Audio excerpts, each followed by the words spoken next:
चलिए शुरू करें। गुड मॉर्निंग, कैसे हैं साहब?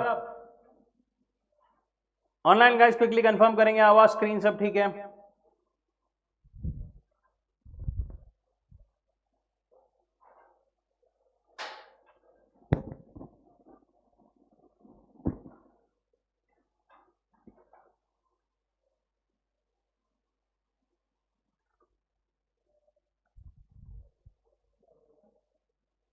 चलिए, यूनिट नंबर 1 अपन ने कल कंप्लीट किया था इंडियन कॉन्ट्रैक्ट एक्ट का। Unit number 2 consideration.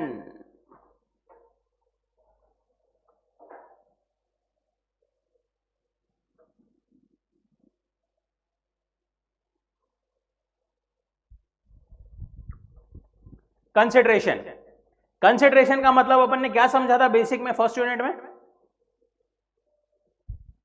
It is something in return, कुछ तो एक जो प्रॉमिस कर रहा है उसके अगेंस्ट सामने वाला कुछ जो है दे रहा है, that is something called consideration. दोनों का एक दूसरे के लिए, दोनों लेग्स का कुछ ना कुछ कंसिडरेशन होना जरूरी है। ए ने बी को कार देना है, बी ने ए को 10 लाख रुपए देना है, तो car is consideration for A, sorry B, and 10 lakhs is consideration for A, right? There has to be some consideration in the contract, क्योंकि promise plus consideration तो ही क्या बनता है?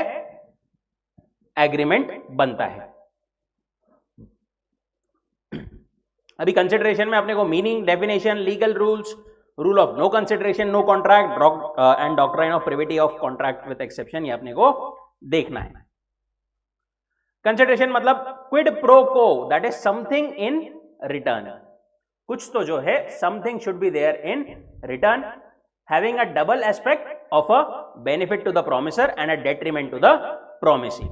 देखो इनका बोलने का तरीका कैसा है कि भाई यहां पर अपन बोल रहे हैं एक को कंसिडरेशन, दूसरे को पैसे, तो वो बोल रहे हैं एक प्रोमिसर को कुछ ना कुछ मिल रहा है और प्रोमिसी के पास से कुछ ना कुछ जा रहा है, दैट इज 10 लाख रुपए। बट इसके पॉइंट ऑफ व्यू से देखें तो उसको भी कुछ ना कुछ मिल रहा है, बरोबर, और ए के पास से कुछ ना कुछ जा रहा है, तो दोनों के पॉइंट ऑफ व्यू से वो ऐसा बोल रहे हैं कि लॉस और detriment to one and gain और प्रॉफिट टू अनदर है। अल्टीमेटली दोनों को कुछ मिल रहा है, दोनों के पास से कुछ जा रहा है।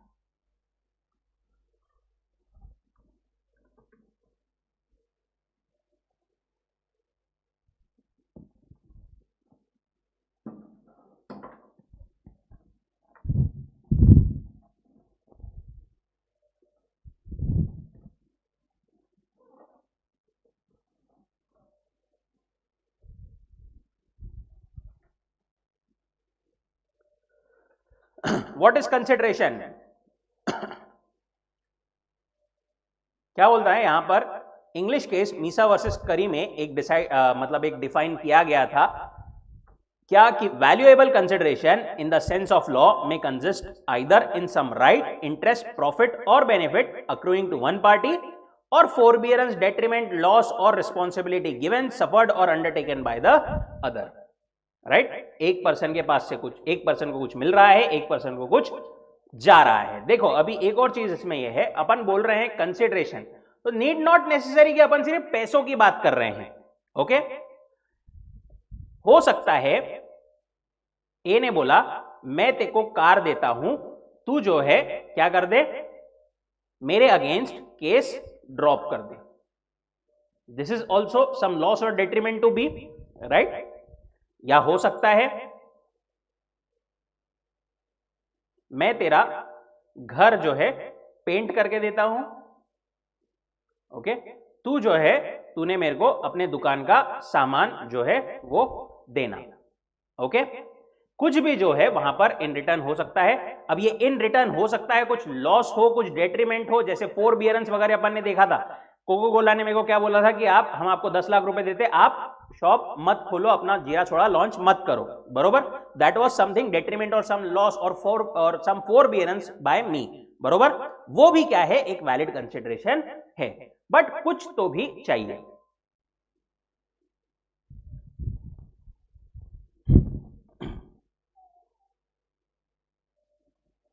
Now section 2D defines consideration. अगर अपन डेफिनेशन पर आए, लीगल डेफिनेशन क्या बोलते हैं वो, when at the desire of the promisor the promisee or any other person has done or abstained from doing or does or abstains from doing or promises to do or abstains from doing something, such an act or abstinence or promise is called consideration for the promise, is called consideration for the promise। मतलब when at the desire of the promisor, इसको भी break down करके अपने को जो है definition को पढ़ना पड़ेगा। अगेन अलग अलग एलिमेंट्स। पहला क्या बोलता है, when at the desire of the promisor, मतलब पहली चीज क्या बोलते हैं अपने को कि भाई जो ये कंसिडरेशन है वो किसके हिसाब से रहना चाहिए, प्रोमिसर के डिजायर के हिसाब से रहना चाहिए, वो जैसा बोलेगा वैसा रहना चाहिए।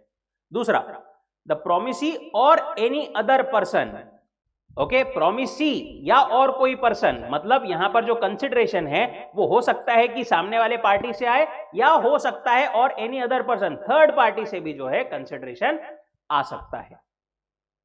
हैज डन और एब्सटेन फ्रॉम डूइंग और डज और abstain from doing, promises to do और एब्सटेन्स फ्रॉम डूइंग। इसका मतलब क्या है, consideration can be past, present और फ्यूचर। इसीलिए वो तीनों को बार बार वापस से सेम चीज लिखी हुई है। Such an abstinence or act or promise is called consideration for the promise. Okay?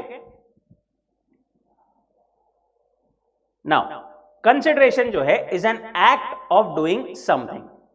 Consideration क्या है, एक act है कुछ करने का, okay? और कुछ ना करने का भी it is also consideration। पहले बोल रहे हो act का उन्होंने एग्जाम्पल दिया है। A ने बोला B को कि भाई मैं तेरे को प्रॉमिस करता हूं, गारंटी देता हूं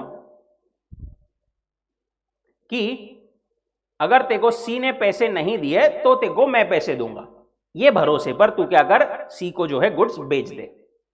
ओके, यहां पर ये जो इसने गारंटी दी है वो क्या है, कंसिडरेशन है।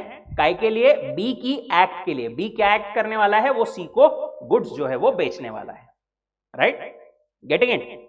यहां पर for this act this is a consideration, this is just an example. या फिर ए ने बोला बी को सिंपली कि तू मेरा घर पेंट कर दे, मैं तेरे को जो है अकाउंटिंग सर्विसेज दूंगा या मेरे दुकान के गुड्स दूंगा या कोई भी एक्ट करूंगा।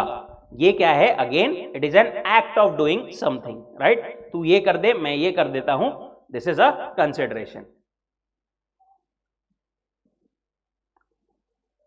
A college promises students who will score 95% for the or above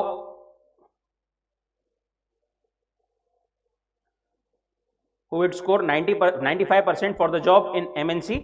Here the promise for recruitment of candidate is to be considered as consideration for the act of students scoring 95%. क्या बोला college ने कि भाई आप में से जो भी 95% लाएगा उसका हम MNC में प्लेसमेंट करके देंगे। ओके, यहां पर प्रॉमिस किया है कॉलेज ने, क्या प्रॉमिस किया है कि हम तुमको प्लेसमेंट करा के देंगे। कंसिडरेशन में क्या एक्ट है कि भाई स्टूडेंट्स 95% मार्क्स लाएंगे। Okay, something in return should be there. Then consideration is abstinence, कुछ ना करना, जैसा कि अपन ने वो जीरा सोडा का एग्जांपल देखा, this is also a consideration. Abhishek promise Bharati not to file a suit against him if she would pay him 1 lakh rupees. Here abstinence on the part of Abhishek would constitute consideration against Bharti's payment of rupees 1 lakh in favor of Abhishek. अभिषेक बोला भारती को कि तू 1 लाख रुपए दे दे, मैं जो है ये court में केस नहीं फाइल करूंगा। दैट नहीं फाइल करना, that abstinence is also a consideration. ये same examples on the same lines. Then consideration must be at the desire of the promiser, must move from promisee to any other person or any other person. Consideration may be past, present, for future. ये अपन नीचे discuss करते हैं।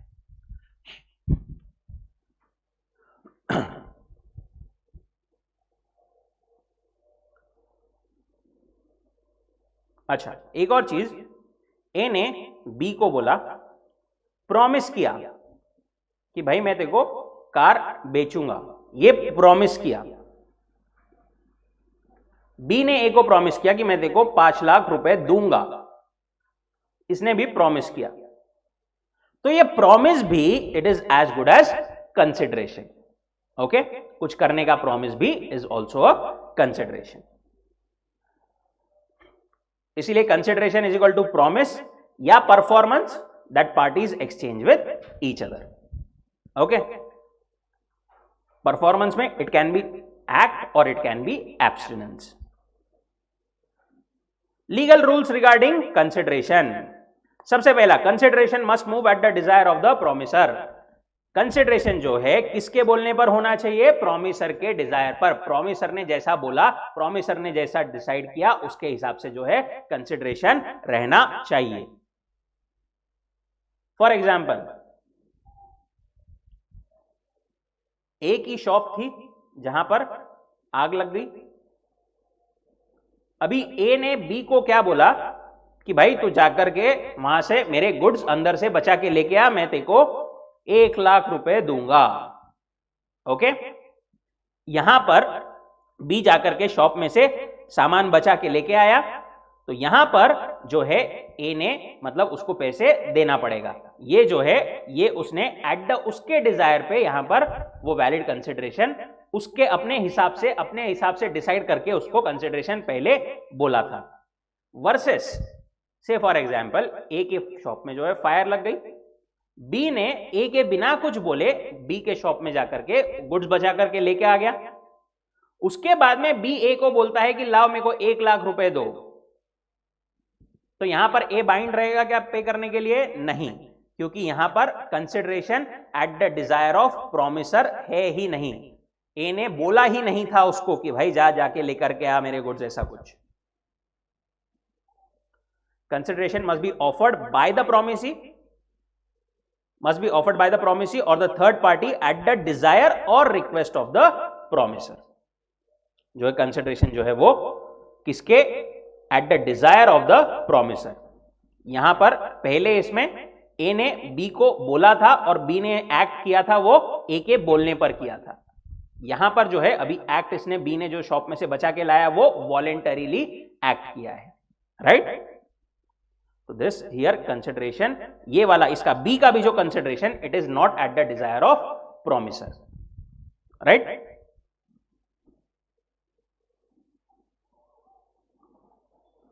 Then contract of marriage in consideration of promise of settlement is enforceable.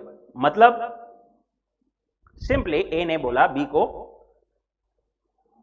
कुछ settlement, मतलब मैं देखो कुछ पैसे कुछ घर वगैरह दूंगा if you Mary basically someone, या मैरी मी बेसिकली, कोई भी सी और ए बेसिकली. ये कॉन्ट्रैक्ट भी वैलिड है अगर वो प्रॉपरली बनाया गया है तो. ऐसा ही केस एक दुर्गा प्रसाद वर्सेस बलदेव में हुआ था. यहां पर क्या हुआ था? एक था मिस्टर ए, एक थे मिस्टर बी. यहां पर थे एक कलेक्टर, डिस्ट्रिक्ट कलेक्टर वगैरह जैसे रहते ना. उसने क्या बोला था ए को कि भाई एक काम कर, बाहर नहीं क्या, एक जगह है अपनी, वहां पर जगह पर एक मार्केट बना ले. मार्केट में लोग शॉप लगाएंगे, वहां से अपन उनसे कमीशन लेंगे. अभी यहां पर क्या हुआ, बी ने भी वहां पर शॉप लगाई, बरोबर. बी ने जो है वहां पर शॉप लगाई, बी जो है उसको हर महीने क्या दे रहा था? कुछ तो भी कमीशन दे रहा था. ओके, थोड़े टाइम बाद उसने कमीशन देना बंद कर दिया. ए और बी कोर्ट में चले गए, ए उसके अगेंस्ट कोर्ट में चला गया. ओके, वहां पर क्या डिसाइड हुआ कि यहां पर बी बेसिकली, मतलब क्वेश्चन ये था कि बी बाइंड है क्या ए को वो कमीशन देने के लिए. मतलब शॉप्स अपन ऑपरेट करते कोई भी जगह पर, तो जो शॉप ऑपरेट कर रहा है उसको कमीशन देना पड़ता है ना. राइट?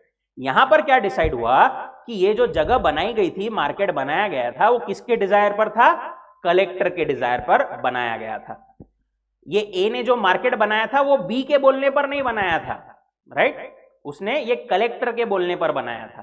तो here the consideration was not at the desire of the promisor, it was at the desire of someone else.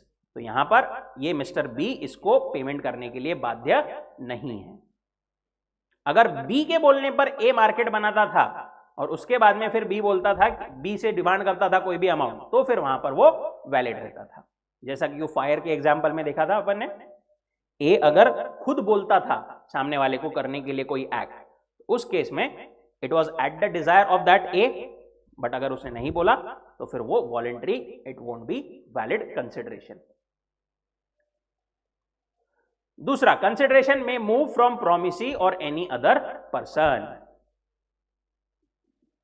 Consideration में प्रोसीड फ्रॉम प्रोमिसी और any other person who is not a party to the contract. A ने बोला B को कि क्या तू मेरे को जो है अपनी कार बेचेगा क्या 10 लाख रुपए में। बी बोला ठीक है, हो गया। अभी ए ने देखा कि उसके पास में 10 लाख रुपए देने के लिए तो है ही नहीं। उसने क्या किया, अपने फ्रेंड को बोला सी को कि भाई एक काम कर, तू जो है अभी के 10 लाख रुपए उसको दे दे। यहां पर कंसिडरेशन किसने पे किया है, थर्ड पर्सन ने पे किया है। कॉन्ट्रैक्ट किसके बीच में है, ए और बी के बीच में, पर ये कंसिडरेशन इज कंप्लीटली वैलिड। ठीक है, कंसिडरेशन इज कंप्लीटली वैलिड। वही वो बोलते हैं कि consideration can flow from third party, third party से कंसिडरेशन आ सकता है। पर ए ने बी को बोला था कि भाई तू मेरे को अपनी कार बेचेगा क्या, मैं तेरे को 10 लाख रुपए दूंगा। अब बी ने जैसे जो कार प्रॉमिस हुई थी ना, वो कार दी ही नहीं उसको, दूसरी कोई car the.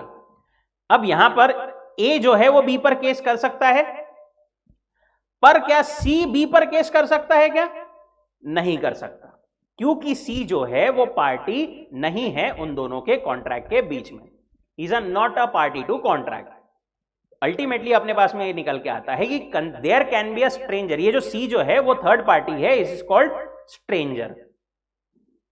Okay, is a stranger as far as A and B are concern. इसीलिए यहां पर इट इज सेड कि there can be a stranger to consideration but there can not be stranger to contract. Consideration third party दे सकता, but contract में obligations, duties ये third party enforce नहीं कर सकता। There can be stranger to consideration but not a stranger to contract. यही इससे related एक केस लॉ था चिन्नैया वर्सेस रमैया का। एक थी से फॉर एग्जांपल एक डॉटर की थी मम्मी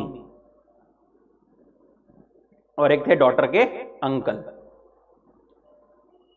मामा बोलते ना अपन।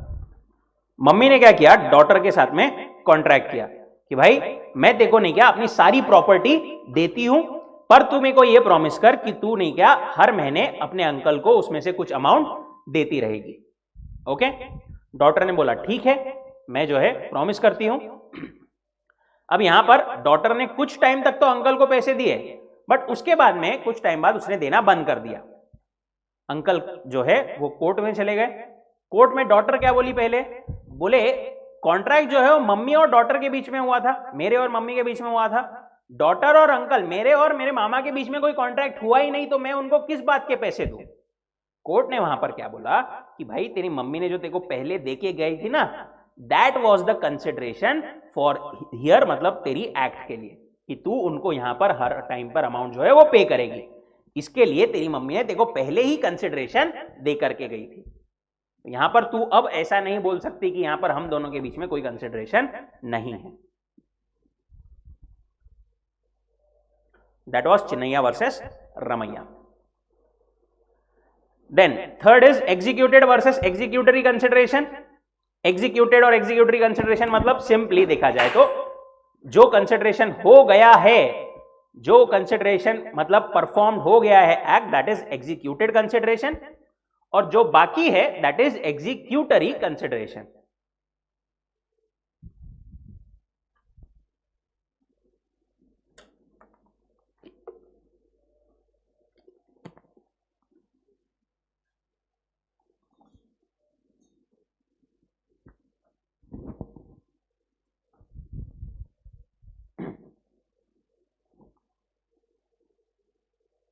Executory and executed. एग्जीक्यूटरी मतलब जो करना बाकी है, एग्जीक्यूटेड मतलब जो कर दिया है। एग्जीक्यूटरी को वो और क्या बोलते हैं, it is consisted, it consist इन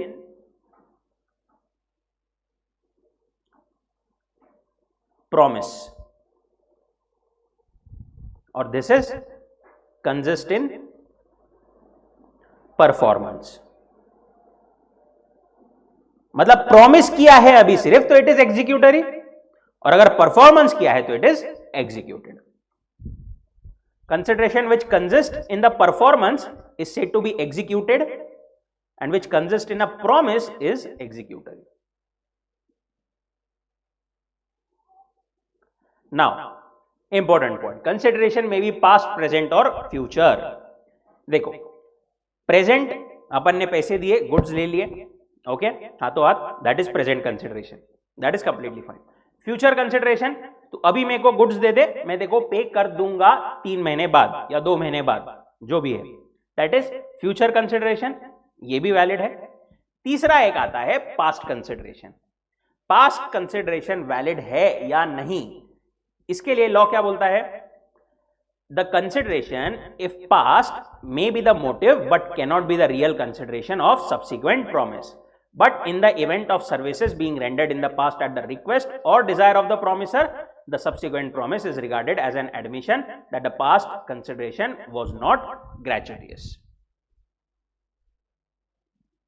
देखो, बेसिक पॉइंट इज, पास्ट में क्या हुआ, ए ने बी को से फॉर एग्जांपल घर पेंट करके दिया था, ओके, वहां पर वो खत्म हो गया था, बाकी और कुछ नहीं हुआ था, ओके, और ये ए ने बी को नहीं किया, वॉलेंटरीली अपने मर्जी से पेंट करके दिया था। अब आगे चल के से फॉर एग्जांपल ए ने बी से गुड्स मांगा, ओके, बी ने ए को गुड्स दे दिया, ओके, अब बी ने ए से उसके अगेंस्ट पैसे भी मांगे, तो यहां पर ए ऐसा नहीं बोल सकता कि अरे मैंने तो तेरे को पास्ट में जो है पेंट करके दिया था, क्योंकि वहां पर पेंट वॉज वॉलेंटरी और past consideration is not a valid consideration. पर इसमें एक चीज क्या आती है कि अगर इस एग्जाम्पल में से फॉर एग्जाम्पल ए ने बी को बोला था कि भाई तुम्हें को जो है, सॉरी, बी ने ए को बोला था कि भाई तुम्हें को जो है घर पेंट करके देगा क्या, उसके हिसाब से ए ने जो है बी को क्या किया, घर पेंट करके दे दिया, ओके, किसके बोलने पर? बी के बोलने पर उसने जो है ए ने घर जो है पेंट करके दे दिया। उसके बाद में अगर बी जो है प्रॉमिस करता है कुछ पे करने को मिस्टर ए को, तो फिर वो वैलिड कंसिडरेशन रहेगा फॉर दीज सर्विसेज। पास्ट में उसने दे दिया था उसको सर्विसेज, किसके बोलने पर? बी के बोलने पर। अब जो अगर से फॉर एग्जांपल बी ने ए को प्रॉमिस किया कि मैं तेको इस वो जो तूने पास्ट में दिया था उसके अगेंस्ट में तेको अभी पेमेंट करता हूं, तो वो वैलिड जो है प्रॉमिस रहेगा, वैलिड कंसिडरेशन रहेगा, and it can be enforced by A जो है वो अगर बी ने प्रॉमिस किया तो वो कोर्ट में जाकर के डिमांड कर सकता है।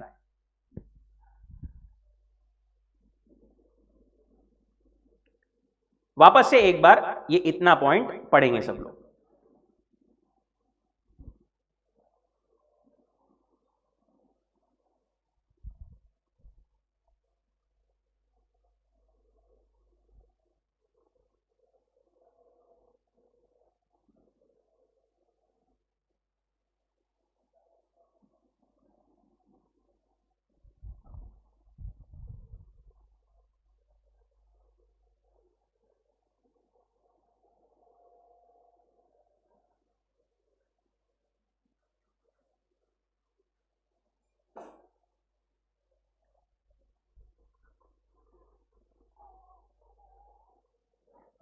ठीक है, वापस से क्विकली एक बार।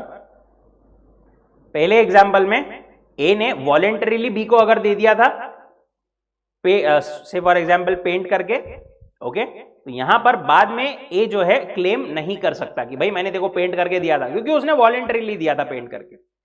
दूसरा केस कौन सा है कि अगर ए ने पेंट करके दिया था बी को, किसके बोलने पर? बी के बोलने पर, ओके, और फिर आगे क्या हुआ, बी ने ए को प्रॉमिस किया कि भाई तूने मेरे को पेंट करके दिया था ना, मैं तेरे को प्रॉमिस करता हूं कि मैं तेरे को 10,000 रुपए दूंगा। ये जो है यहां पर ये promise can be enforced by A.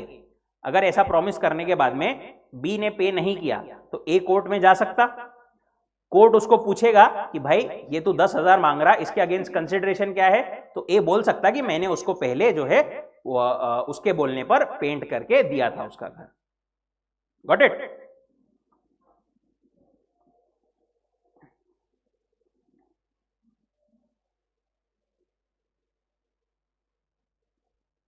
Main point is कि it should be at the desire of the other person. अगर उसके बोलने पर at the desire of promisor उसने अगर पास्ट में दिया था तो फिर अभी का promise would be valid. Consideration need not be adequate. Consideration क्या होना चाहिए? कुछ तो भी होना चाहिए, भले ही वो 10 लाख की चीज 10 रुपए में बेच रहा हो, इट डजेंट मैटर, 10 रुपए भी है ना, चलेगा। लॉ ऐसा बिल्कुल नहीं बोलता है कि कंसिडरेशन एडिक्वेट होना चाहिए, लॉ बोलता है कुछ तो भी होना चाहिए, कुछ तो भी कंसिडरेशन होना चाहिए। It must be something which the law would regard as having some value, need not be equal to something given. ये आखिरी इसमें क्या बोला इन्होंने, but as a exception, say for example A ने बी को कार बेचा कितने रुपए में? 5,000 रुपए में जो है कार बेचा, ए ने बी को कार बेचा। अभी आगे चल के ए ने क्या किया, ए ने कोर्ट में केस कर दिया कि भाई इसने जो मैंने जो कार बेचा था ना वो बी ने मेरे से जबरदस्ती ली थी, मेरे को डरा धमका के जो है वो ली थी। बी बोलेगा या कोर्ट बोलेगा प्रूफ करो, क्या क्या प्रूफ है इस चीज का कि उसने डरा धमका के ली थी? तो बोले ये देखो कंसिडरेशन देखो इसका, इतना बड़ी कार का कोई 5,000 में कार बेचता है क्या? नहीं बेचता है। यहां पर ऐसा लो कंसिडरेशन को अपन एविडेंस कंसिडर कर सकते हैं अगर वो फ्री कंसेंट वगैरह उस पर बात आए तो it can be treated as evidence, पर उसके अलावा consideration need not be adequate. Okay, और ये पॉइंट भी एक्चुअली ये बोलता ही नहीं कि एडिक्वेट होना या इतना होना, ये सिर्फ एज अ प्रूफ रह सकता है लो कंसिडरेशन अगर फ्री कंसेंट वगैरह की बात आई तो।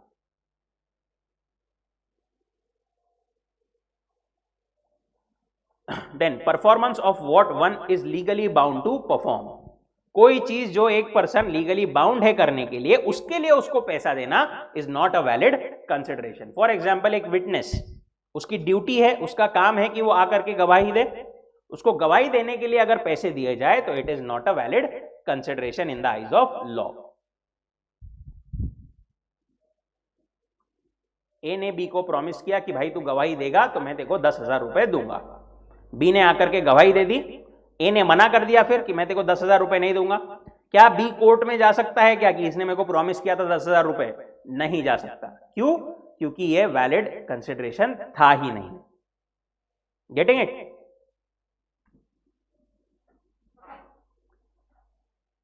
Hence, promise to pay money to a witness is void for without consideration.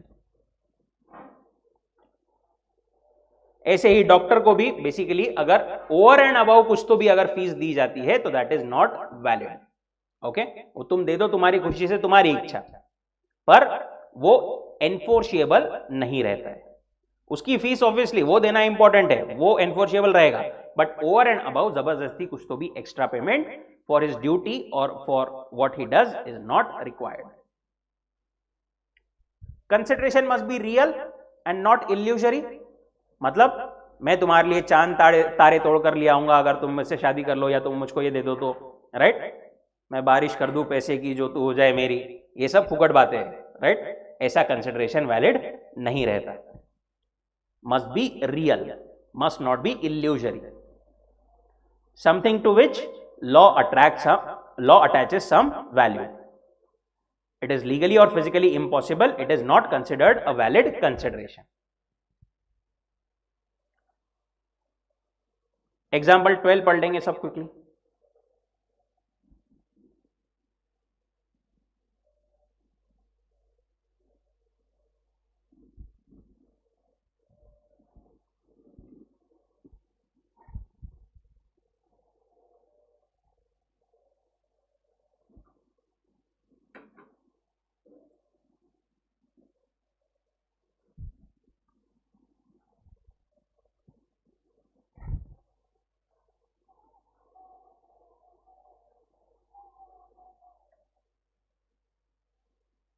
Consideration must not be unlawful, immoral और oppose to public policy. Consideration जो है अनलॉफुल नहीं रहना चाहिए। फॉर एग्जाम्पल तू मेरे को घर बना के दे दे, मैं तेरे को जो है ड्रग्स दे दूंगा 2 लाख रुपए के, that is not a valid consideration. Immoral, unlawful या oppose to public policy consideration नहीं रह सकता।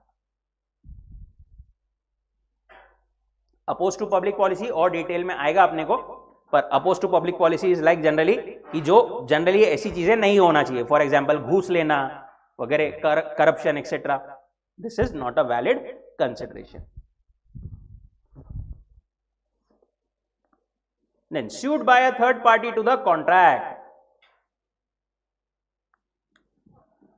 देखो अपन ने बेसिक क्या पढ़ा कि there can be a stranger to consideration but there can not be stranger to contract. Contract में कंसिडरेशन थर्ड पार्टी से आ सकता है, बट थर्ड पार्टी को कॉन्ट्रैक्ट के बीच में स्यू कर सकती है क्या? उसमें स्यू कर सकती, मतलब ए और बी के बीच में कॉन्ट्रैक्ट हुआ तो उसपे बीच में सी वो केस के लिए बेसिकली स्यू कर सकती है क्या, केस कर सकती है क्या उससे मैटर पे? नहीं कर सकती इन जनरल। इसको बोलते हैं अपन doctrine of privity of contract. Okay, पर लॉ ने नहीं किया, इसके कुछ एक्सेप्शन दिए हैं कि जहां पर थर्ड पर्सन भी केस कर सकता है या स्यू कर सकता है। सबसे पहला है उसमें केस कौन सा? In case of trust, a beneficiary can enforce his right under the trust even though he was not a party. Mister A ने मिस्टर बी के साथ में ट्रस्ट बनाया, ओके, किसके लिए? For the benefit of miss C.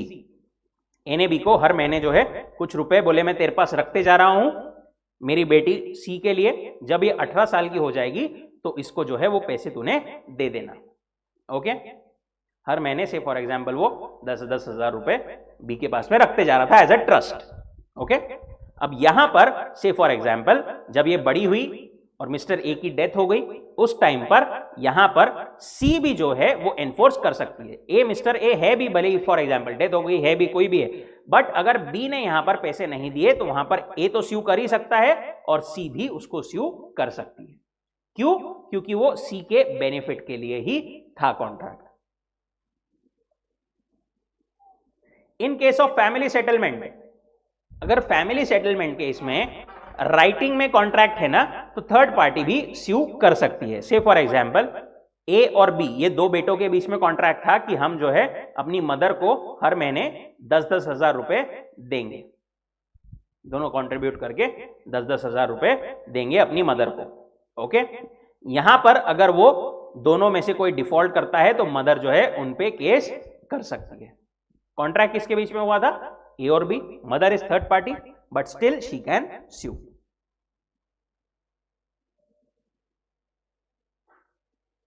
In case of certain marriage contracts or arrangements, यहां पर से फॉर एग्जांपल क्या हुआ, मिस्टर ए की wife Mrs A, mister A नहीं क्या, गंदा गिदाड़ा वाहियात इंसान था, वो अपनी वाइफ को बहुत तंग करता था, परेशान करता था। मिसेस ए क्या करी, वापस से अपने घर पर अपने पापा के पास में मिस्टर बी के पास में आ गई। अभी मिस्टर ए को अपनी गलती रियलाइज हुई और वो मिस्टर बी के पास में आया और माफी मांगा कि भाई अरे गलती हो गई पापा जी, सॉरी सॉरी सॉरी, मैं अभी से अच्छे से रखूंगा मिस ए को, उसको आप वापस भेज दो। बी ने बोला ठीक है, मैं उसको वापस भेज देता हूं, तू उसको ऑन दिस कंडीशन कि तू उसको अच्छे से रखेगा, नहीं रखा तो तू जो है उसको फिर कॉम्पेंसेशन देगा। ओके, ये कॉन्ट्रैक्ट किसके बीच में हुआ? Mr A and B. अभी मिसेस ए वापस आ गई यहां पर, बट स्टिल मिस्टर ए क्या कर रहा है, अभी भी उसको परेशान कर रहा है। अब ऐसे केस में मिसेस ए भी जो है ये कॉन्ट्रैक्ट में स्यू कर सकती है। ओके, केस कर सकती है मिस्टर ए पर।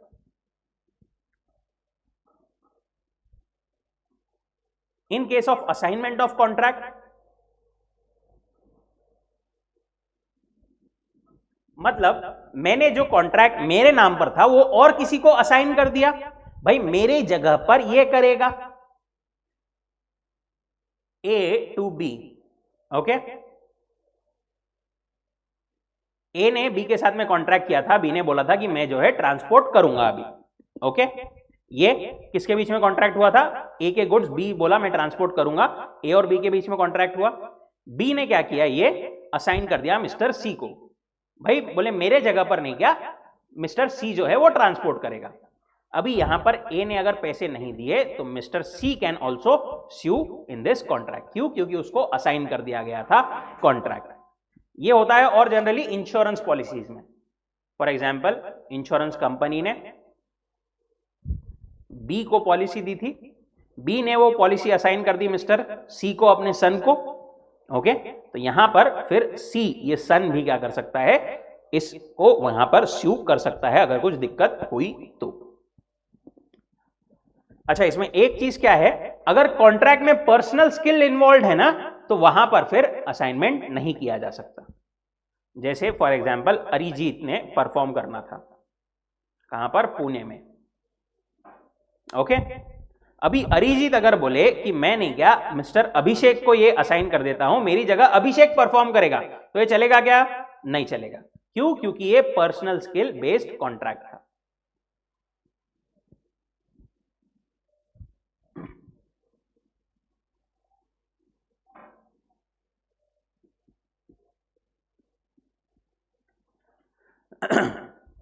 देन एक्नॉलेजमेंट और estoppel.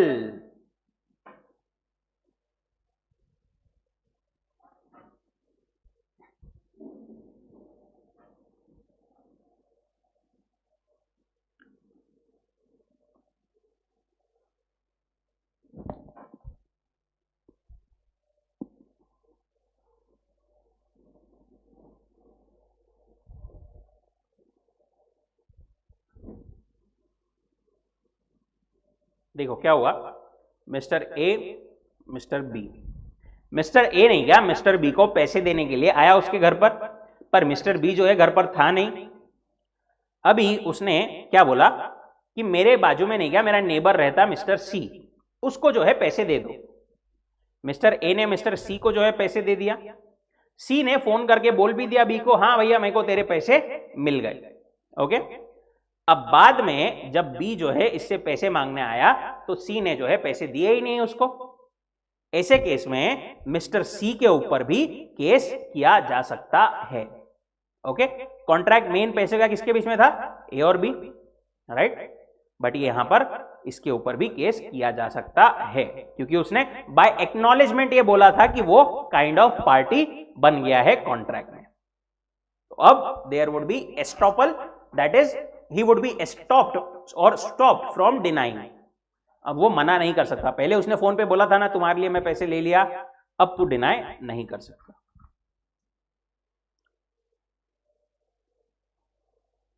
In case of covenant running with the land, कभी कभी क्या होता है, लैंड से फॉर एग्जाम्पल मिस्टर टाटा की थी, उसके दो पार्ट्स थे लैंड के, एक था एग्रीकल्चर का और एक जो है ये खाली लैंड था। यहां पर मिस्टर टाटा ने क्या बोला था कि अगर यहां पर इंडस्ट्रीज बनी ना तो ये एग्रीकल्चर भी बर्बाद हो जाएगा। यहां पर आप घर वगैरह ही बना सकते हो, यहां पर कोई इंडस्ट्री नहीं बना सकते। ओके, ऐसा उसने एक कंडीशन डाल दिया। दस such condition is called covenant. Okay, अब ये टाटा ने बेच दिया किसको? से फॉर एग्जाम्पल अंबानी जी को। तो ये कंडीशन के साथ में जब मिस्टर अंबानी को बेचा उसने, तो अंबानी जी पर भी ये जो कंडीशन है वो लागू रहेगी। अंबानी जी भी यहां पर जो है इंडस्ट्री नहीं डाल सकते। अभी से फॉर एग्जांपल अंबानी जी ने बेच दिया किसको? अडानी जी को। तो यहां पर अडानी जी भी यहां पर जो है वो नहीं बना सकते। क्या नहीं बना सकते? इंडस्ट्री नहीं बना सकते। अगर अडानी जी ने यहां पर जो है इंडस्ट्री बना ली तो यहां पर मिस्टर टाटा मिस्टर अडानी को डायरेक्टली स्यू कर सकते हैं। यहां पर कॉन्ट्रैक्ट ऑफ सेल किसके बीच में हुआ था? अल्टीमेटली अंबानी और अडानी के बीच में, पर उसके साथ में एक कंडीशन अटैच थी जो मिस्टर टाटा ने लगाई थी। वो कंडीशन अगर यहां पर अडानी वायोलेट करता है तो उसको third party that is mister Tata भी स्यू कर सकते हैं। That is covenants running with land. And lastly contracts entered through agent. For example mister A, उसका agent mister B. Okay, B ने कॉन्ट्रैक्ट किया सी के साथ में। एजेंट जो है ना जनरली किसके लिए कॉन्ट्रैक्ट करता है? अपने प्रिंसिपल के लिए। ओके, तो यहां पर सी ने अगर यहां पर ये कॉन्ट्रैक्ट में कुछ दिक्कत आती है बेसिकली, तो ए दैट इज प्रिंसिपल भी इस कॉन्ट्रैक्ट में स्यू कर सकता है, या फिर केस उसमें मतलब वहां पर एनफोर्समेंट करा सकता है। Then validity of an agreement without consideration.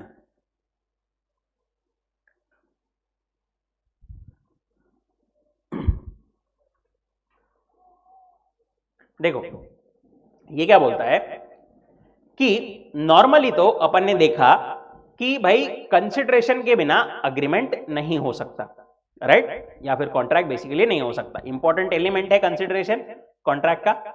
Without contract there without consideration there can not be any contract. पर क्या हुआ है ना, लॉ ने बेसिकली इसके भी कुछ तो एक्सेप्शंस दिए हैं कि ये फॉलोइंग आर द केसेस जहां पर कंसिडरेशन भले ही ना हो पर यहां पर वैलिड कॉन्ट्रैक्ट रहेगा। सबसे पहला क्या है? Made in natural love and affection. अगर contracts are made out of natural love and affection तो वो वैलिड कॉन्ट्रैक्ट रहेंगे without any consideration.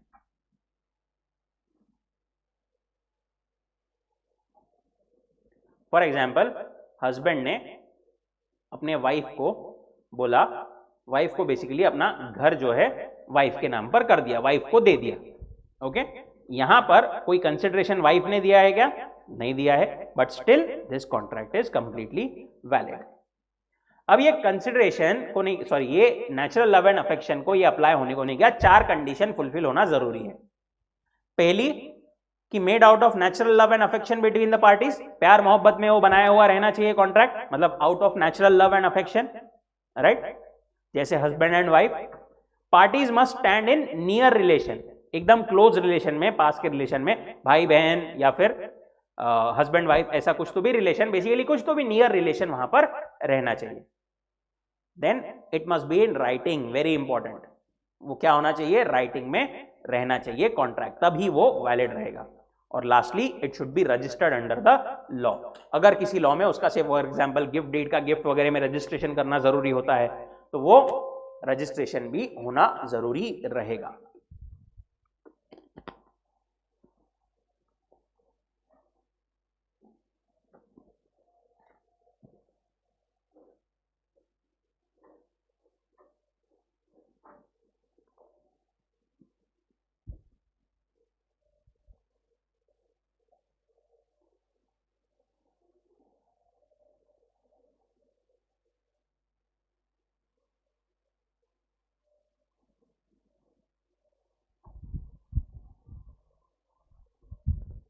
Compensation for past voluntary services.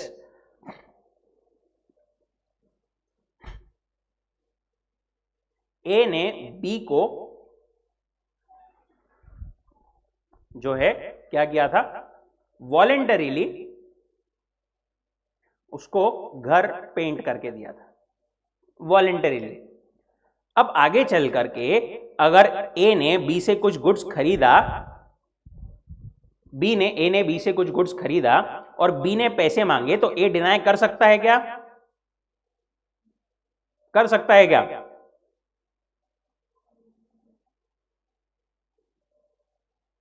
अभी तो देखा अपन ने पास्ट में कंसिडरेशन था, वो यहां पर डिनाई नहीं कर सकता। उसने वॉलंटरीली खुद से होकर के दिया था, बरोबर। बी ने बोला था कि उसको घर पेंट करने के लिए, नहीं बोला था। तो अब वो ऐसा नहीं बोल सकता कि वो मैंने देखो पेंट करके दिया था, उसके अगेंस्ट अभी सेट ऑफ कर ले। ओके, पर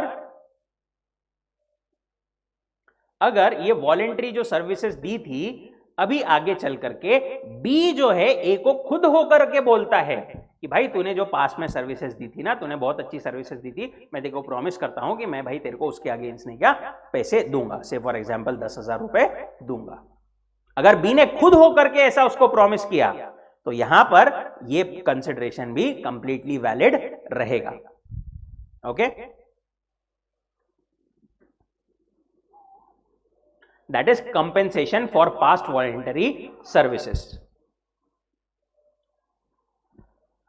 पर यह भी वैलिड होने के लिए क्या चीजें जरूरी है? Services should have been rendered voluntarily, यहां पर ए ने बी को वॉलेंटरीली घर पेंट करके दिया होना जरूरी रहना चाहिए। दूसरा, the services must have been rendered to the promisor, जो ये यहां पर कंपेंसेशन देने का पेमेंट प्रॉमिस कर रहा है, दैट इज प्रोमिसर, प्रोमिसर को ही जो है वो सर्विसेज दी हुई रहनी चाहिए और किसी पर्सन को नहीं। मतलब ए ने वॉलेंटरीली बी को पेमेंट किया था, सॉरी बी को घर पेंट करके दिया था, तो यहां पर कंपेंसेशन उसको सी नहीं बोल सकता कि भाई तूने मेरे को वॉलेंटरीली पहले दिया था, ठीक है, प्रोमिसर को मैं पेमेंट करता हूं, वो कंसिडरेशन वैलिड नहीं रहेगा। And promisor must be in existence at the time when services were rendered, जब सर्विस दी गई थी ना तब मिस्टर बी थे एक्चुअली, मतलब जिंदा थे या मिस्टर बी एक्चुअली थे। Okay, and lastly promisor must have intended to compensate the promisee, promisor की क्या है, इच्छा है कि वो सामने वाले को उसने जो पास्ट वाली जो सर्विसेज दी थी उसके लिए कंपेंसेट करे।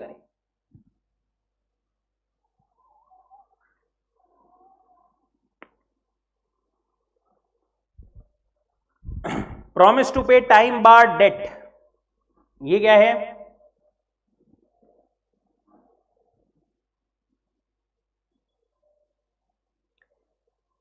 ए ने बी को से फॉर एग्जांपल गुड्स बेचा था, बी ने ए को पेमेंट करना था पर उसने 3 साल तक किया ही नहीं, तो वो क्या हो गई, टाइम बार डेट हो गई। अब वो रिकवर कर सकता है क्या, ये नहीं कर सकता। पर यहां पर अभी बी का अगर मतलब ऐसा हृदय परिवर्तन हो गया, वो खुद होकर के बोला कि भाई अरे मैंने गलत किया, मैंने तेको पैसे नहीं दिया, मैं तेको 3 साल बाद अभी प्रॉमिस करता हूं कि मैं तेको पेमेंट दूंगा इस टाइम पर, उसने खुद होकर के प्रॉमिस किया ना, तो फिर ये एनफोर्सेबल रहेगा, उसको जो है ये पेमेंट जो है एनफोर्सेबल रहेगा। देन एजेंसी, एजेंट बेसिकली किसी पर्सन को एजेंट बनाने के लिए कोई कंसिडरेशन जरूरी नहीं है। Then completed gift, completed gift मतलब क्या, बेसिकली जो कि इन राइटिंग है एंड रजिस्टर्ड है, those are called completed gifts.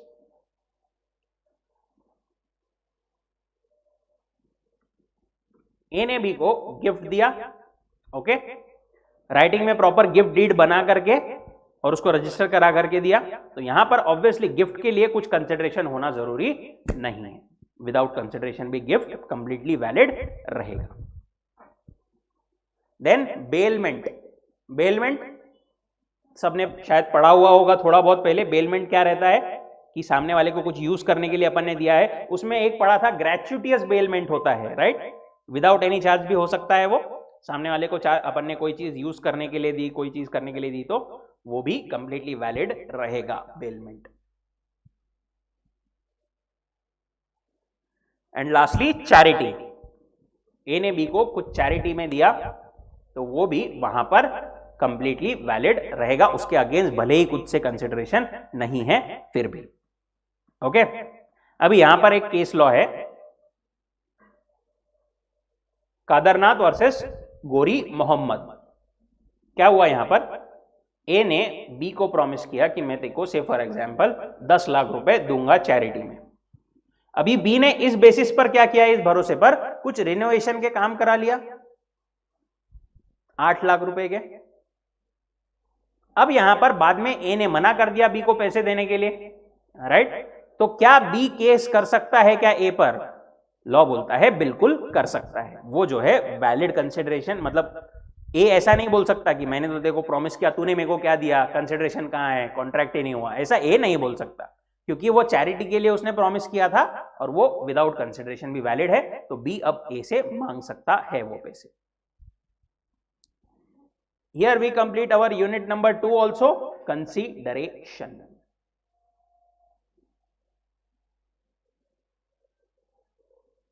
Third unit का जस्ट एक इंट्रो थोड़ा अपन स्टार्ट करते हैं।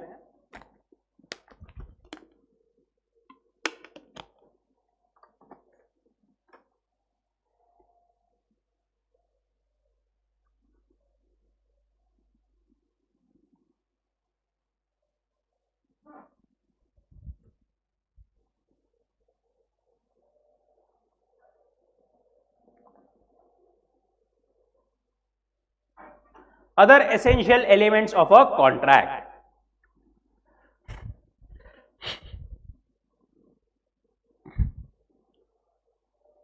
देखो अपन ने फर्स्ट यूनिट में जब पढ़ा था तो वहां पर अपन ने पढ़ा था कि कुछ एसेंशियल एलिमेंट्स होना जरूरी है कोई भी कॉन्ट्रैक्ट में, राइट? याद है क्या थोड़े बहुत? उसमें से अपने को 4 एलिमेंट्स जो है ना उसको अभी डिटेल में देखना है। कौन से?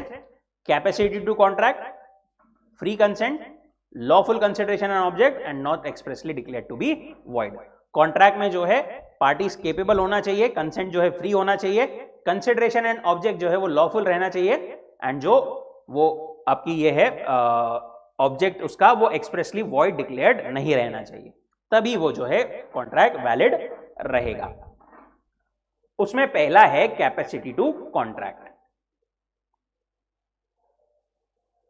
Capacity to contract refers to the competence of the parties. Capacity to contract मतलब क्या बोलता है कि सामने वाले जो 2 पर्सन कॉन्ट्रैक्ट कर रहे हैं वो दोनों में क्षमता है क्या, मतलब वो दोनों कॉम्पिटेंट है क्या कि वो कॉन्ट्रैक्ट कर सकते हैं as per law.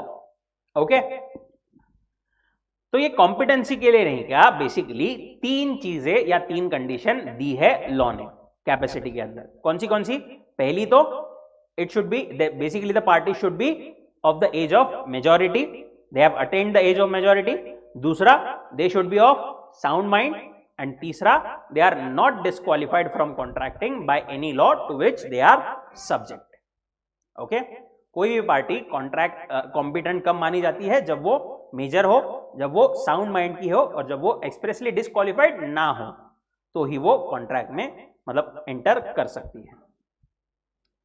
As of majority की अगर अपन बात करें, एज ऑफ मेजॉरिटी इंडिया के हिसाब से कितनी है? 18। ऑब्वियसली 18 साल का मिनिमम पर्सन जो है कॉन्ट्रैक्ट में एंटर कर सकता है या वैलिड कॉन्ट्रैक्ट एनफोर्सेबल बना सकता है। अगर 18 साल से कम उम्र वाला एक दिन भी कम है तो भी वो क्या रहेगा? माइनर रहेगा। अब ये जो माइनर है ना, इसके रिलेशन में बहुत सारी जो है अपने को क्या दी हुई है? प्रोविजंस दी हुई है, लॉज और प्रोविजंस रिलेटिंग टू माइनर और पोजीशन ऑफ माइनर। सबसे बेसिक चीज, सबसे पहली चीज क्या? कॉन्ट्रैक्ट मेड विथ और by the minor is void एब इनिशियो। आपने अगर माइनर के साथ में कॉन्ट्रैक्ट बनाया है या माइनर ने कॉन्ट्रैक्ट बनाया है तो वो कॉन्ट्रैक्ट शुरुआत से ही वॉइड रहेगा, वो कॉन्ट्रैक्ट इफेक्टिव रहेगा ही नहीं शुरुआत से।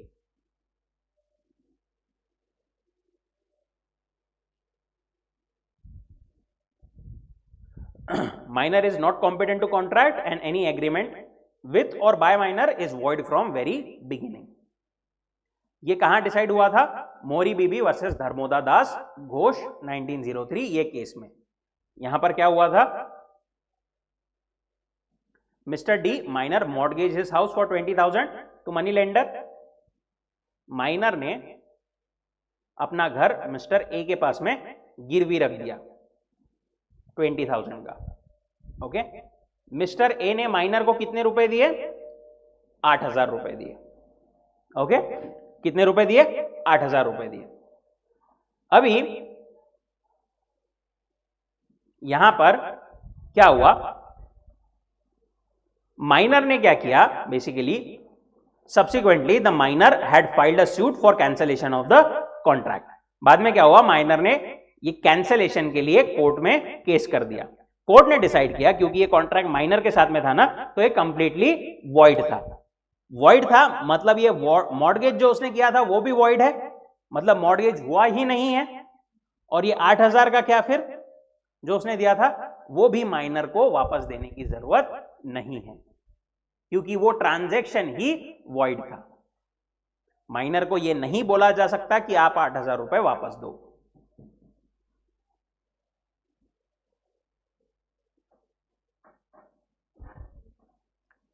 No ratification after attaining majority. For example minor ने बोला माइनर है तब मैं कॉन्ट्रैक्ट कर लेना हूं, जब मैं मेजर हो जाऊंगा तब इसको रैटिफाई मतलब अप्रूव कर दूंगा या फिर मेक गुड। रैटिफाई मतलब टू मेक गुड। ओके, तो मैं बड़ा होने पर इसको, मेजर होने पर इसको सही कर दूंगा या फिर अप्रूव कर दूंगा, ऐसा भी वैलिड नहीं रहेगा। ऐसा नहीं कर सकता माइनर, क्योंकि जब बना है वो कॉन्ट्रैक्ट तभी वो वॉइड है, तो आगे चल के उसको वैलिड नहीं किया जा सकता। अभी minor can be a beneficiary और can take benefit out of contract.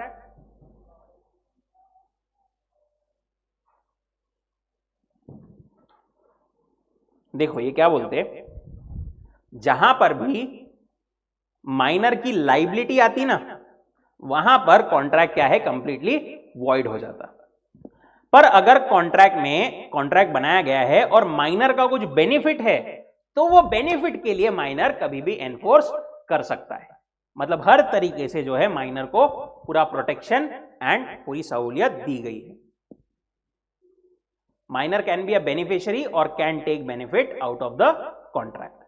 Though minor is not competent, nothing in the act prevents minor from making other party bound to him.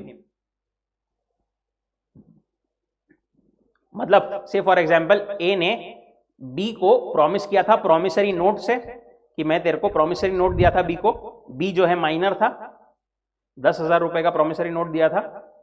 यहां पर बी के benefit के लिए है वो, तो B जो है वो एनफोर्स करा सकता है। ठीक है, ये नहीं बोल सकता कि नहीं कॉन्ट्रैक्ट वॉइड है एंड एवरीथिंग। पर अगर प्रॉमिसरी नोट बी ने ए को इश्यू किया था, तो यहां पर बी को कंपेल नहीं किया जा सकता पेमेंट के लिए, बी जो है माइनर रहेगा। अच्छा, पार्टनरशिप का एक और केस होता है कि minor can not become a partner in the partnership firm. ये तो बेसिक रूल है, पर सारे पार्टनर्स की सहमति से नहीं क्या माइनर को बेनिफिट्स के लिए एडमिट किया जा सकता है कि भाई हम तेरे को जो है प्रॉफिट्स या कुछ बेनिफिट्स पार्टनरशिप में देंगे। Then a minor can always plead minority.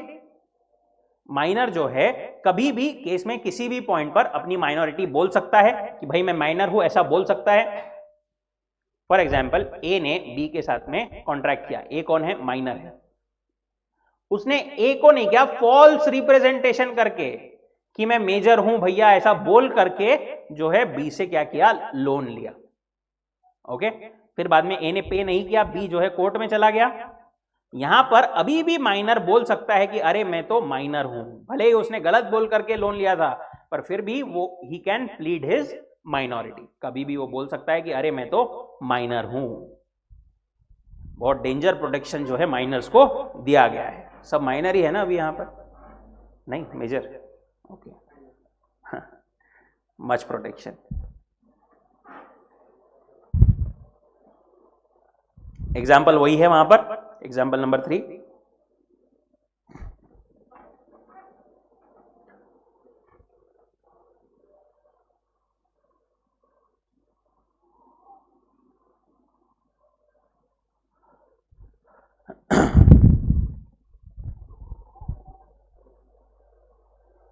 Okay, liability for necessaries.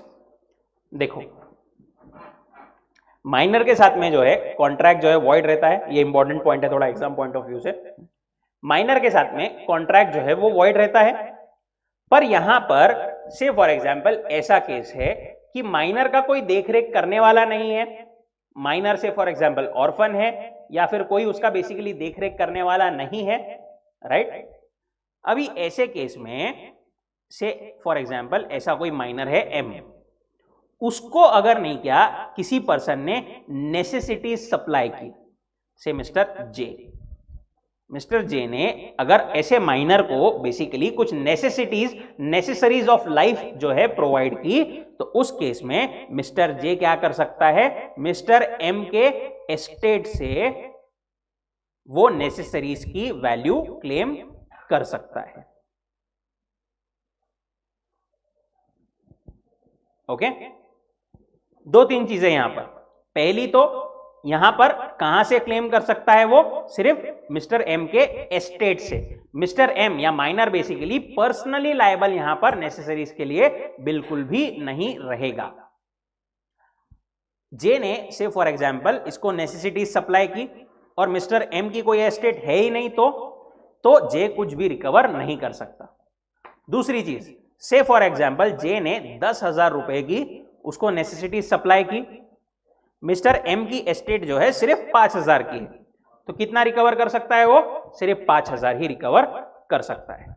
से फॉर एग्जांपल मिस्टर जे ने 10,000 की नेसेसिटीज सप्लाई की और इसकी माइनर की एस्टेट है 5 लाख रुपए की, तो कितना रिकवर कर सकता है वो, सिर्फ 10,000, जितनी उसने वैल्यू दी थी उतनी ही ऑब्वियसली रिकवर कर सकता है। He can recover maximum amount, बस जितना उसने नेसेसरीज की वैल्यू जो है वो भी एक्चुअल मतलब रियल वैल्यू जो है वो रिकवर कर सकता है up to that amount, that too from the state of minor. Minor ने से फॉर एग्जाम्पल इसको प्रॉमिस किया था कि भाई आपने मेरे को नेसेसिटी सप्लाई की, मैं नहीं किया, आपको इसके लिए 1 लाख रुपए दूंगा। ये प्रॉमिस वैलिड नहीं है। मिस्टर जे सिर्फ और सिर्फ 10,000 ही एक्चुअल वैल्यू ही रिकवर कर सकता है, क्योंकि माइनर के प्रॉमिस की कोई यहां पर मतलब वैलिडिटी नहीं है। भले माइनर ने उसके ज्यादा के अमाउंट के लिए प्रॉमिस किया था बट वो वैलिड नहीं है। ओके, एक और चीज यहां पर जो अपन बात कर रहे हैं नेसेसिटीज, नेसेसिटीज मतलब क्या, इट विल डिपेंड कि माइनर कौन से स्टेज में है।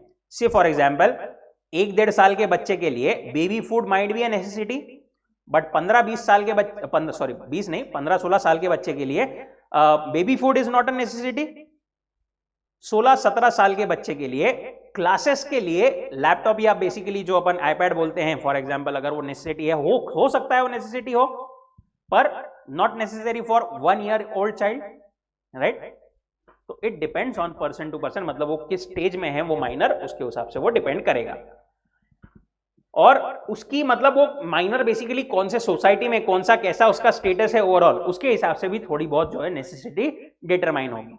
फॉर एग्जाम्पल एक प्राइम मिनिस्टर का बेटा या प्रेसिडेंट का बेटा, उसके लिए security might be a necessity, but normal person के लिए, नॉर्मल चाइल्ड के लिए it is not a necessity. ठीक है, this is all about liability for necessaries. और एक और लास्ट छोटा सा पॉइंट इसमें क्या है कि ये सप्लाईज जो किया मिस्टर जे ने मिस्टर एम को, नॉट नेसेसरी कि मिस्टर एम को ही किया, हो सकता है मिस्टर एम की कोई डिपेंडेंट है, मिस्टर एम पे कोई डिपेंडेंट है, उसकी मदर, सिस्टर या और कोई भी पर्सन जो है मिस्टर माइनर पे जो डिपेंडेंट है, उसको भी अगर मिस्टर जे ने सप्लाई किया तो वो वैल्यूज भी वो रिकवर कर सकता है मिस्टर एम के एस्टेट में से।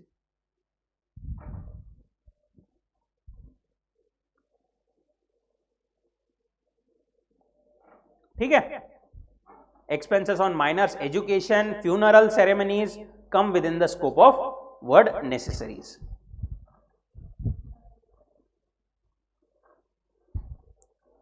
Then contract by guardian, how far enforceable?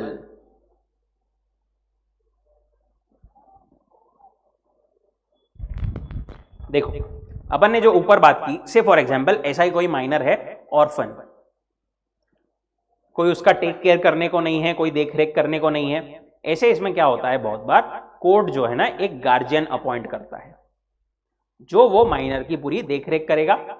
Okay, अभी यहां पर बेसिकली गार्जियन जो है वो ऑर्फन, वो माइनर के लिए बेसिकली वो जो माइनर है उसके लिए कॉन्ट्रैक्ट में एंटर कर सकता है। Okay, for the benefit of minor, अगर मैंने माइनर के बेनिफिट के लिए कोई कॉन्ट्रैक्ट में उसको एंटर करना है तो वो गार्जियन एंटर कर सकता है।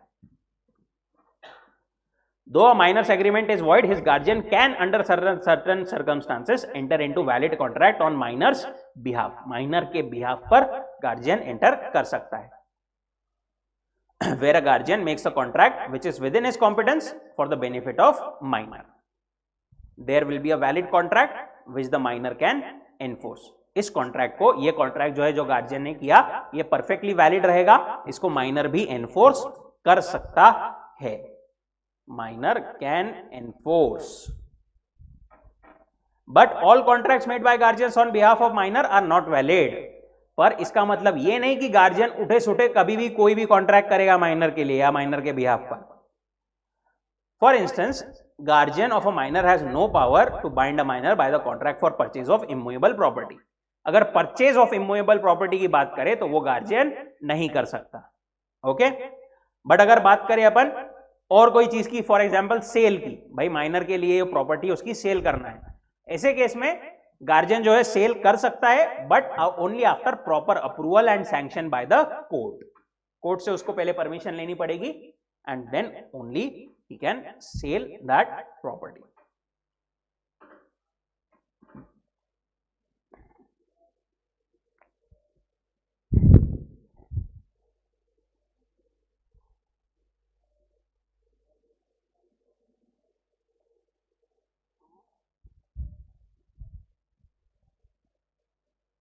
देन नो स्पेसिफिक परफॉर्मेंस, मतलब माइनर को अपन कॉन्ट्रैक्ट में ही बाइंड नहीं कर सकते, तो ऑब्वियसली उसको स्पेसिफिक परफॉर्मेंस के लिए बाइंड नहीं कर सकते।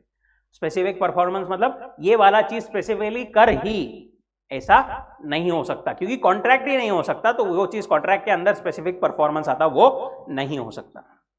देन नो इंसॉल्वेंसी, माइनर जो है इंसॉल्वेंट बोल करके डिक्लेयर नहीं किया जा सकता। क्यों? क्योंकि वो डेट वगैरह कॉन्ट्रैक्ट ही नहीं कर सकता, मतलब लाइबिलिटीज ही इनकर नहीं कर सकता, तो फिर किस बात की इंसॉल्वेंसी, तो he can not be declared insolvent. Then partnership का अपन ने देखा, वो पार्टनर बन सकता है क्या? नहीं बन सकता, पर he can be admitted to the benefits of partnership with agreement of all partners. Minor can be an agent, minor जो है एजेंट बन सकता है क्या? बन सकता है, पर इतना खतरनाक कि वो बोलते हैं माइनर जो है वो एजेंट बन सकता है, पर वो अपने प्रिंसिपल को लायबल नहीं रहेगा। उसने जो भी एक्ट किया वो प्रिंसिपल को लायबल नहीं रहेगा। Minor can act as an agent but not be liable to his principal for his acts. A minor can draw, deliver, endorse negotiable instruments without himself being liable. वो हो सकता है कि क्या करें? प्रिंसिपल के नाम पर पे हो सकता है किसी को चेक इशू कर दे, प्रोमिसरी नोट बना के दे दे, तो वो पेमेंट किसको करना पड़ेगा? प्रिंसिपल को करना पड़ेगा। माइनर से वो रिकवर नहीं कर सकता, right? Minor cannot bind parent और गार्जियन। देखो बेसिक रूल क्या है कि माइनर अपने पेरेंट्स को बाइंड नहीं कर सकता। मतलब से for example Mrs A, Mrs नहीं, मिस ए, ये कहां गई? 17 साल की माइनर गाड़ी खरीदने के लिए, से स्कूटी खरीदने के लिए, okay?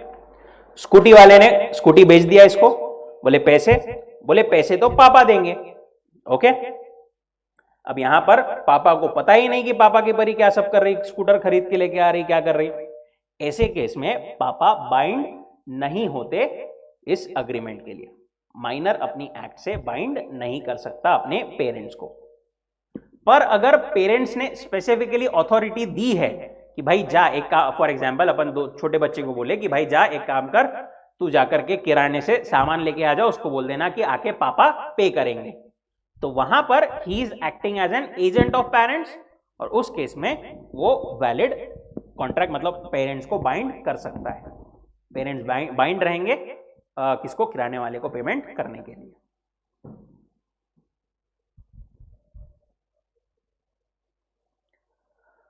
Last few points, joint contract by minor and adult. इसको केस लॉ से ही समझते हैं अपन। एक अडल्ट, एक माइनर, इन्होंने मिल करके नहीं क्या, मिस्टर ए से एक प्रॉपर्टी खरीदी, ओके? अब पेमेंट करना था, जॉइंट कॉन्ट्रैक्ट था, ये दोनों ने मिलकर खरीदी थी।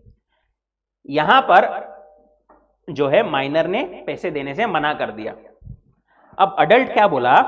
अडल्ट बोला एक काम करता, मैं बोल देता कि ये कॉन्ट्रैक्ट इन इफेक्ट माइनर के साथ में ही हुआ ये पूरा, तो ये वॉइड हो जाएगा। वो बोला कोर्ट में कि भाई ये देखो यहां पर माइनर इन्वॉल्व है, तो ये कॉन्ट्रैक्ट ही क्या है? वॉइड एब इनिशियो। यहां पर मैं भी पैसे देने के लिए लायबल नहीं हूं। पर कोर्ट क्या बोला? ऐसा नहीं होगा, भले ही तुम दोनों ने मिलकर किया, पर माइनर की लायबिलिटी नहीं रहेगी, तेरी जो है पूरी लायबिलिटी रहेगी। अगर जॉइंट कॉन्ट्रैक्ट है एडल्ट और माइनर के साथ में मिलकर के, तो यहां पर पूरी लायबिलिटी एडल्ट की आ जाएगी।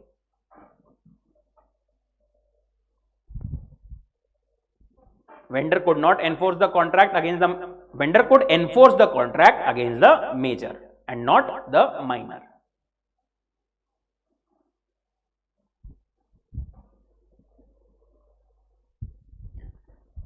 Then अगर कोई पर्सन ने गारंटी दी है, ए ने मिस्टर बी को गारंटी दी है, किसके लिए? माइनर के लिए, सी, भाई इसने पेमेंट नहीं किया तो मैं कर दूंगा, ओके? तो यहां पर ये दोनों तो एडल्ट्स है, तो ए जो है वो बाइंड रहेगा बी को, क्योंकि उसने गारंटी दी है, भले ही माइनर के लिए दी है, बट उसने कॉन्ट्रैक्ट के लिए गारंटी दी है, तो वो एज एन एडल्ट बाइंड रहेगा। As a surety, as a guarantor, क्योंकि उन दोनों के बीच में एक सेपरेट कॉन्ट्रैक्ट रहता है गारंटी का। Minor as a share holder, minor share holder बन सकता है क्या या रह सकता है क्या? Minor being incompetent to contract can not be share holder of the company. Simply वो शेयर होल्डर नहीं बन सकता, क्योंकि शेयर होल्ड करना भी इज लाइक अ कॉन्ट्रैक्ट, और वो ऐसा कॉन्ट्रैक्ट जो है वो नहीं कर सकता। पर गलती से अगर बन गया वो, तो बाय मिस्टेक या और कुछ तरीके से, तो कंपनी जो है उसका नाम निकाल देगी फ्रॉम द रजिस्टर। अच्छा, एक और केस होता है जहां पर नहीं गया, माइनर अपने गार्जियन या अपने मतलब अडल्ट जो भी है उसके थ्रू, अपने गार्जियन के थ्रू शेयर्स होल्ड कर सकता, अपने नाम में नहीं, गार्जियन के थ्रू जो है होल्ड कर सकता। पर उस केस में भी कौन से वाले शेयर्स? सिर्फ फुल्ली पेड अप शेयर्स जो है वो होल्ड कर सकता है। एक होते हैं फुल्ली पेड, एक होते हैं पार्टली पेड। मतलब से फॉर एग्जांपल 10 रुपए की वैल्यू का शेयर है, फुल्ली पेड है जिसपे 10 रुपए पूरे पेड है। पार्टली पेड मतलब से फॉर एग्जांपल उस पे 6, 7, 8 रुपए कुछ तो भी सिर्फ पेड है। अगर ये ऐसा मतलब उन्होंने इश्यू कर दिया माइनर को, तो माइनर तो बाद में अगर मना कर दिया कि मैं पैसे नहीं देता, तो एनफोर्स नहीं कर पाएंगे वो, इसीलिए वो गार्जियन के थ्रू भी सिर्फ फुल्ली पेड अप शेयर ही होल्ड कर सकता है। And last point is liability for torts. Liability for torts मतलब क्या? बेसिकली टॉर्ट मतलब सिविल रॉन्ग, कुछ तो जबरदस्ती काड़िया फुकट काड़िया बोलते ना अपन, वो कुछ तो भी अगर माइनर कर रहा है तो उसके लिए उसको लायबल ठहराया जा सकता है। ओनली केस जहां पर माइनर की लाइबिलिटी आती है कि अगर कोई सिविल रॉन्ग है, कोई टॉर्ट कर रहा है वो, तो उस केस में जो है माइनर को जो है लायबल होल्ड किया जा सकता है। जैसे फॉर एग्जांपल जबरदस्ती किसी के गाड़ी पे स्क्रैच मार रहा, या फिर नया नया सीमेंट अभी किसी ने डाला है उसमें पत्थर मार के जा रहा, राइट, ऐसे रहते ना किसी की प्रवृत्ति, वो कर रहा। या फिर यहां पर इन्होंने जो एग्जांपल दिया है, माइनर ने क्या किया, अपने किसी एक अडल्ट से बेसिकली हॉर्स बोरो किया, और वो हॉर्स अपने फ्रेंड को दे दिया चलाने के लिए। वो फ्रेंड भी बावला, उसने कहीं से उसको हॉर्स को कुदा दिया और वो हॉर्स की डेथ हो गई। ऐसे केस में माइनर जो है वो लायबल रहेगा, क्योंकि ये सिविल रॉन्ग्स बोले जाते हैं, and here there is a liability for minor. ऐसे ही कोई चीज दी अपन ने माइनर को और उसने रिटर्न ही नहीं की, तो यहां पर उसको पकड़ा जा सकता है लायबल। ठीक है, यहां तक कोई डाउट, कोई दिक्कत?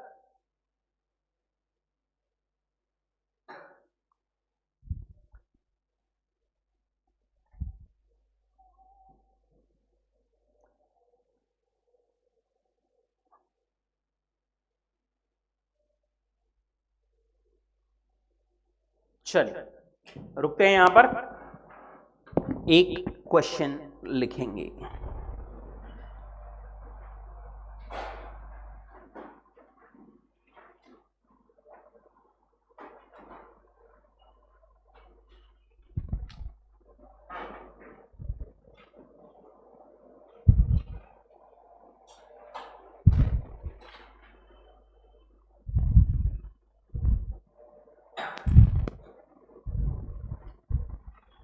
Your question is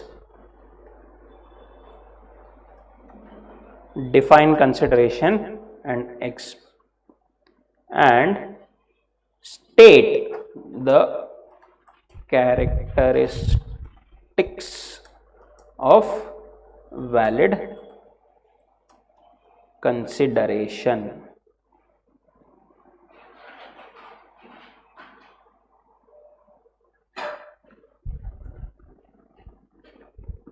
Define consideration and state the characteristics of valid consideration.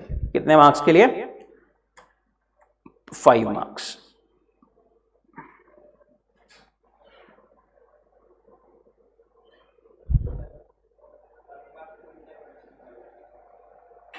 आपको एक बार जो अभी लगता है वो लिखिए, फिर मैं बताता हूं 5 मार्क्स के हिसाब से आपके हिसाब से आंसर क्या होना चाहिए, वो एक बार लिखो।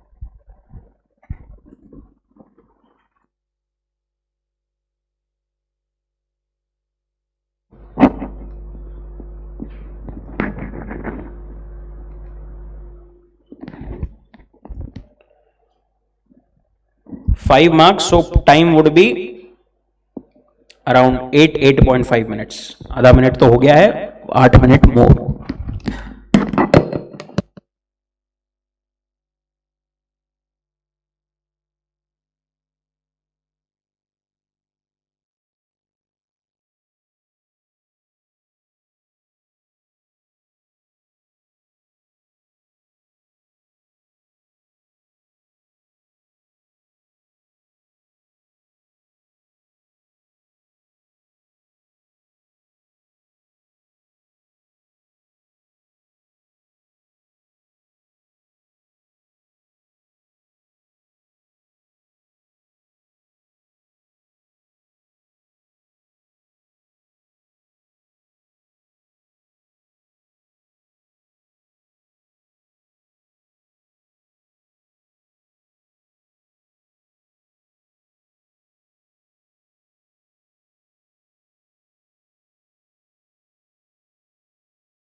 Okay, stop everyone.